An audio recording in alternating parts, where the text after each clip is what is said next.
শনিবার রোববার বলেছি না, কাজ করতে করতে অবস্থা খারাপ হয়ে যায়। চললাম ব্যাংকে, একটা কেওয়াইসি আমার দেওয়া হয়নি, অনেকদিন ধরে ব্যাংকে থেকে কল করছে, তাহলে সেটা দিতে গেলাম।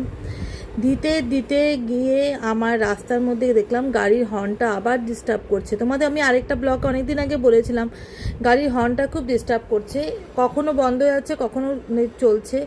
তো এটা ঠিক করালাম, করিয়ে সেদিন বাড়িতে খুব সিম্পল, মানে অ্যাজ আর্লি অ্যাজ পসিবল রান্না করা যায় সেইগুলো, পোস্ত আর ইলিশ মাছ আর একটু মানে কাতলা মাছ করেছি, কারণ আমার মেয়ে আবার এখনও ইলিশ মাছটা খাওয়া শুরু করেনি, তো ওর জন্য কাতলা মাছ করতে হলো।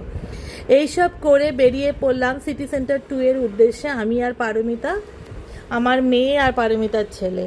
পারমিতার কিছু শপিং দরকার ছিল, আর এই বাচ্চারা টুকিটাকি কিছু খাবে, এই জন্য গেলাম। তো যাই হোক, সিটি সেন্টার 2 এর ভেতরে খুবই তাড়াহুড়ো করে কাজ সারলাম। তারপরে পারমিতা কিছু শপিং করলো, করার পর ওগুলো আর আমি তুলিনি, কারণ এখন শপিংয়ে ওখানে ম্যাক্সে বা প্যান্টালুন্সে ভিডিও করতে দেয় কিনা আমি জানি না, এই জন্য তুলিনি। তারপরে ওরা গেল হচ্ছে কোথায়, ম্যাকডোনাল্ডসে খেতে। আচ্ছা, ম্যাকডোনাল্ডসে আমি কোনোদিনও খাইনি, অনেক ছোটোবেলায় খেয়েছিলাম, যখন আমার ছেলে যখন অনেক ছোট তখন একবার খাওয়া হয়েছিল। এবার পারমিতা আমাকে বললো তোকে একটা দারুণ জিনিস খাওয়াই, সেটা হচ্ছে অ্যাপেল পাই রোল র্যাপ। মানে কী যে অসাধারণ খেতে, আমি কোনোদিনও খাইনি, আমার খুব ভালো লেগেছে, অল্প মিষ্টি।